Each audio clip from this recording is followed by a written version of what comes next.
Here's how I work through the fear of failure of living up to my soul's potential.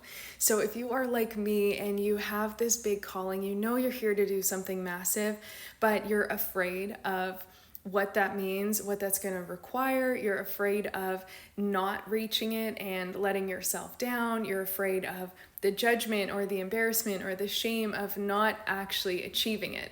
Then here is what I would suggest. I know that with every single stage of my own journey and transformation, whether it was dropping out of university to travel the world and pursue different holistic certifications, to live my dream job working with elephants, to start multiple online businesses, publish a book and co-author a book, like all these things that required a new level of me and a really uncomfortable stretch out of my comfort zone.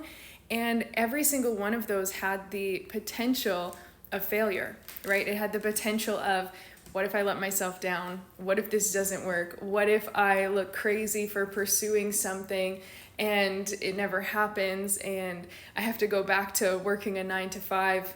You name it, I felt it. But one of the biggest things that has helped me through every single circumstance is the realization that I incarnated for a very specific reason, just as you did. So I believe my soul knew exactly what it was here to do. That's why certain things light me up. And it's my job as the human version, the 3D aspect of myself, to take aligned action and follow that.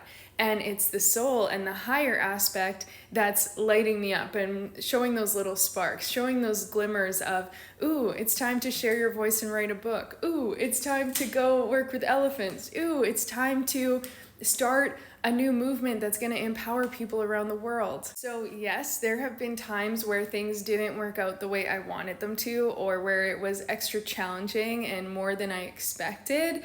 And sometimes I did give up, or sometimes I had to reroute and choose a different path, or realize that certain parts were maybe not as aligned as I once thought. But the only thing that would be worse than having the struggles and getting there would have been to stay at my job where I was miserable, or stay in my university where I was miserable, to never even go after the things that I wanted.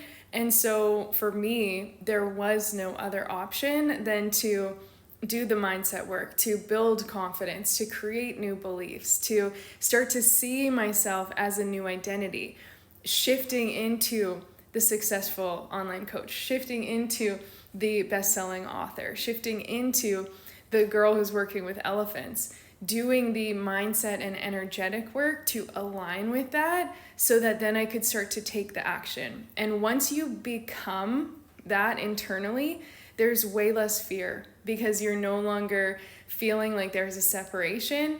You are already embodying the desired version of you. And that makes all the difference.